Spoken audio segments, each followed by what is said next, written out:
सभी को जय मसीह की। एक बार फिर आज मैं खुदा के कलाम को आप लोगों के सामने लेकर आई हूँ। इस बार मैं परमेश्वर के वचन के बारे में और विश्वास के बारे में एक बार फिर मैं परमेश्वर के वचन को आपके समक्ष रखूँगी। जैसा कि हम देखते हैं मरकुस उसके 4 अध्याय में, मार्क चैप्टर 4 उसके 1 to 9 में खुदा का कलाम हमें कहता है, वह फिर झील के किनारे उपदेश देने लगा और ऐसी बड़ी भीड़ उसके पास इकट्ठी हो गई। और झील में क्या लिखा है बच्चों कि एक बड़ी झील के किनारे जब परमेश्वर उपदेश देने लगा तो एक बड़ी भीड़ उस जगह पे इकट्ठी हो गई। पूरा वचन मैं नहीं पढ़ूंगी, आप लोग पढ़ लीजिएगा। मरकुस 4:1-9 यहाँ पर वचन के बारे में कहता है, जब झील के पास परमेश्वर उपदेश दे रहा था तो बहुत से लोग इकट्ठे हो गए थे।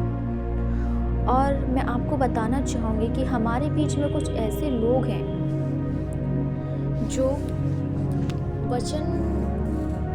वचन को लेकर चलते हैं, कुछ ऐसे हैं जो सुनते हैं। सबसे पहली बात जो हमने देखा है, जो कि 4 पद में बिल्कुल पूर्ण रूप से तात्पर्य है कि ये परमेश्वर के वचन को ग्रहण करते हैं। कुछ लोग ऐसे होते हैं जो परमेश्वर के वचन को ग्रहण करते हैं। दूसरी बात जो कि 5 और 6 में हमें कही गई है कि ऐसे लोग हैं जो परमेश्वर के वचन को सुनते तो हैं, समझते भी हैं, पर ग्रहण नहीं करते। तीसरे पद में हमें 8 और 9 में हमें ये चीज़ बिल्कुल पूर्ण रूप से स्पष्ट है। वो वचन हमें बताता है कि कुछ ऐसे भी लोग हैं जो वचन को सुनते हैं, मानते हैं, उस पर चलते भी हैं। तो हमें इन तीनों चीज़ों में क्या चलना है, कैसे बनना है, ये हमारे जीवन में प्रश्न होना चाहिए कि हम कैसे भूमि हैं। हमने बीज बोने वालों का दृष्टांत तो सुना ही होगा। हमें भी अपने जीवनों में ये जांचना है कि हम कैसी भूमि हैं। ऐसी भूमि है जिसमें बीज डालते पर फल नहीं लगते, कि ऐसी भूमि है कि हम उसमें बीज डालते हैं पर उसकी सेवा अच्छे से नहीं कर पाते, या फिर ऐसी भूमि है कि हम उसमें बीज भी डालते हैं, उसको पानी भी देते हैं, उसकी सेवा भी करते हैं और वो बीज हमारे जीवनों में कुछ सालों में फल लाता है।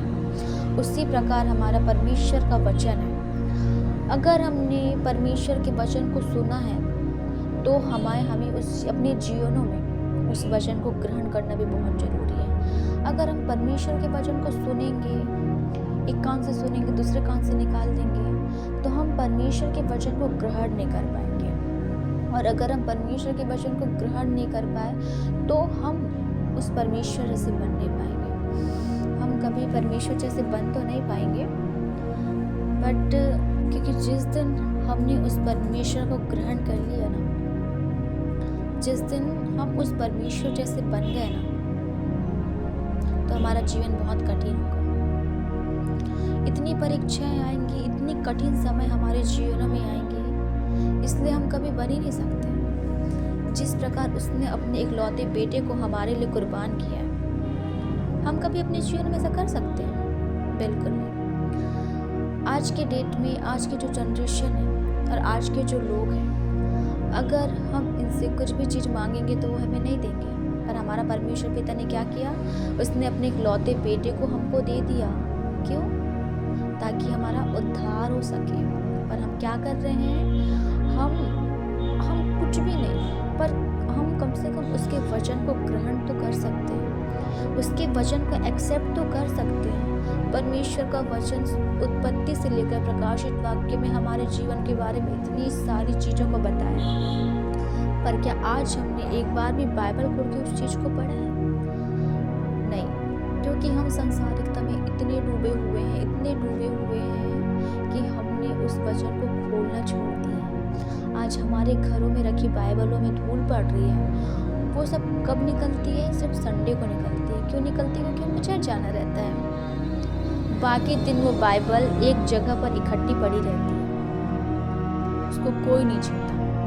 आज हमें ज़रूरत है कि हम परमेश्वर के वचन को न सुन के निकालने की, पर हमें ये ज़रूरत है कि हम परमेश्वर के वचन को सुने, पढ़े, समझे और अपने जीवनों में उस वचन को ग्रहण करें। मरकुस 6:45 से 52 हमें विश्वास के बारे में बताता है। विश्वास कितना आसान है हमें ये कह देना कि हमें परमेश्वर पर विश्वास है, पर हम करते ही नहीं है। विश्वास क्या है? विश्वास संपूर्ण और पूरी रीति से भरोसा रखना है। क्या आज हम अपने जीवते परमेश्वर पर भरोसा रखते हैं?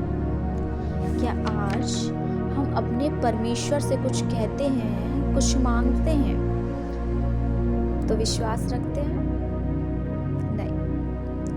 अगर हमारी जिंदगी में कभी भी हम कुछ मांगते हैं या परमेश्वर के नजदीकी में जाते हैं तो हमारे जीवन में शैतान का काम करना एकदम उस पल से एकदम तुरंत स्टार्ट हो जाता है, तुरंत प्रारंभ हो जाता है। और इसी समय में हमारा विश्वास डगमगाने लगता है। हम परमेश्वर पिता पर संदेह करने लगते हैं, जिसकी हमारी दुआ सुनने में समय होता है, और हम परमेश्वर को दोष देना प्रारंभ कर देते हैं कि हे पिता, मैं तेरी बेटी हूँ, मैं तेरे से ये मांगी, मैं तुझसे वो मांगा, पर तूने मुझे क्यों नहीं दिया? क्यों नहीं दिया? अगर तू जीवित है तो तू मेरी दुआ क्यों नहीं सुनता है? सबके मनों में ये बात आती है ना।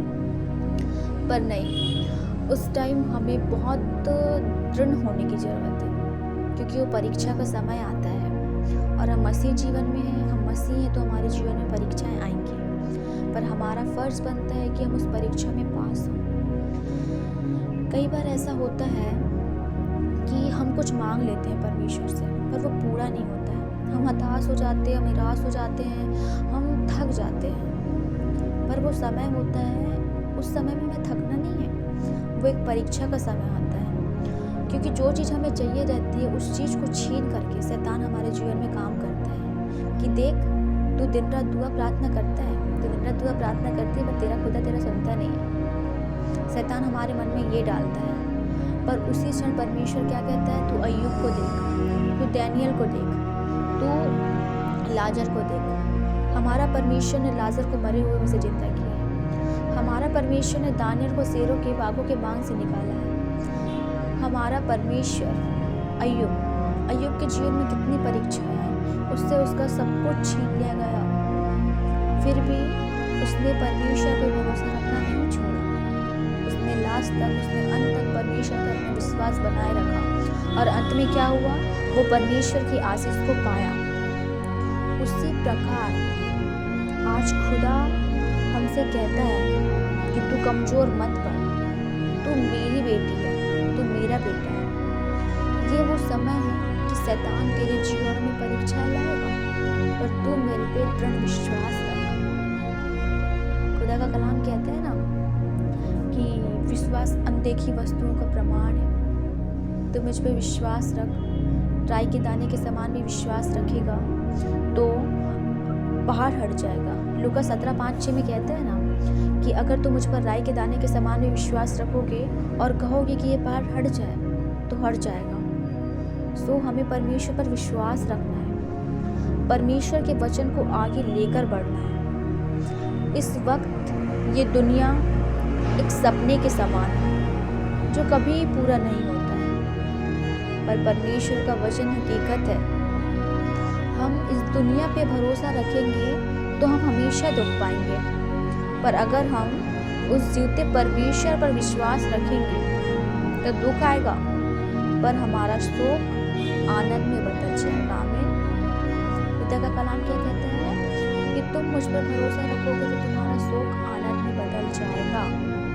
तो हमें परमेश्वर पिता पर भरोसा रखना चाहिए। खुदा का कलाम ये भी कहता है कि अपनी सारी चिंता उस पर डाल दो, क्योंकि उसको तुम्हारा स्मरण है। इतनी सारी बातें हमारे बाइबल में लिखी हुई हैं। आज आप जहाँ कहीं भी हैं, आप जहाँ कहीं भी बैठे हैं, अगर आप अपने जीवन से निराश हैं, परेशान हैं, तकलीफ में हैं, तो आज मेरे जरिए खुदा का कलाम आपसे कहना चाहता है कि तू एक कोठरी में जा, अपने घुटने में बैठ, बाइबल खोल, उस वचन को पढ़ और मुझसे प्रार्थना कर।